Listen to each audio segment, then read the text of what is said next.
Good morning. This is Father Stephen Kelly from St. John's Church in Detroit. We're continuing our series of daily morning meditations, where we generally look at one or another lessons that are assigned for morning or evening prayer, what is known as the daily office lectionary. Now, today for Monday, let's take a look at the lesson that's assigned, the first lesson for morning prayer, and that is from the first book of Kings. Now, we had the story the other day about the wisdom of Solomon and him offering to cut the baby in half to give it to the two mothers who were claiming that they were the mother of that particular baby, and it showed that people feared God.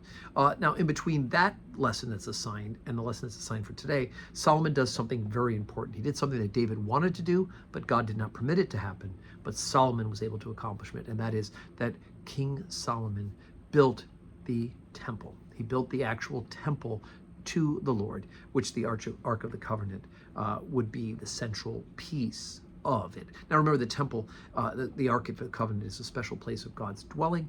Of course, it's been lost to history now, and that's a whole nother rest of the scriptures, but it still was, at this point, the vital part of the central locus of the worship of the people of Israel. Where the Ark was, there was God present in a special way.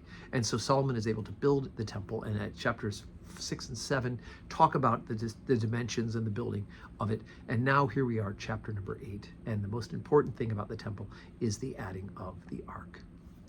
Then Solomon assembled the elders of Israel and all the heads of the tribes and the chief of the fathers of the children of Israel unto King Solomon in Jerusalem, that they might bring up the ark of the covenant out of the city of David, which is Zion. And all the men of Israel assembled themselves unto King Solomon at the feast in the month of Ethanim, which is the 7th month. And all the elders of Israel came, and the priests took up the ark. And they brought up the ark of the Lord, and the tabernacle of the congregation, and all the holy vessels that were in the tabernacle. Even those did the priests and the Levites bring up. And King Solomon and all the congregation of Israel that were assembled with him were with him before the ark, sacrificing sheep and oxen that could not be told nor numbered for the multitude. And the priests brought in the ark of the covenant of the Lord unto his place, into the oracle of the house, to the most holy place, even under the wings of the cherubims. For the cherubims spread forth their two wings over the place of the ark, and the cherubims covered the ark and the staves thereof above. And they drew out the staves, that the ends of the staves were seen out of the holy place before the oracle, and they were not seen without. And there they are unto this day. There was nothing in the ark save the 2 tables of stone, which Moses put there at Horeb, when the Lord made a covenant with the children of Israel, when they came out of the land of Egypt. And it came to pass, when the priests were come out of the holy place, that the cloud filled the house of the Lord.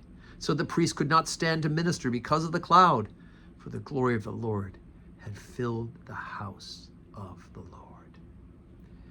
Okay, so memories of them coming across the desert, the first building of the ark, and the 40 years in the wilderness, the tabernacle being the tent that was taken from place to place for the ark to be placed in for worship. They take all the parts of the holy vessels that were in this tabernacle, and they bring it into the temple, and they remove the staves, the big long sticks that were used, that were put through the rings for the people to carry the ark on their shoulders. And those were, at least the writing of this, were present to that day. But it's interesting, it always points out to me, it's interesting, is it says the only thing that was in there were the tablets of the testament, of the covenant, of the 10 commandments, right? That Moses brought down from Mount Horeb, which is interesting because earlier we know of 2 other things that were in the ark, and for some reason they're not there when they were placed in the temple. Remember what they were? One was some of the manna was in there, not there for some reason. Remember, there were periods of time that during David and others where the ark was kind of taken away. God allowed the Israelites to be defeated, and then the ark was captured and then returned.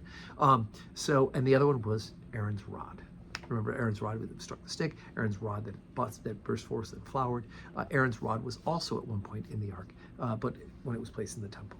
But the big harumph at the end, of course, is that the cloud of glory covered it. And we know that cloud covered Mount Horeb when Moses went up to speak with God. This idea of the presence of the glory of God enveloped in this cloud.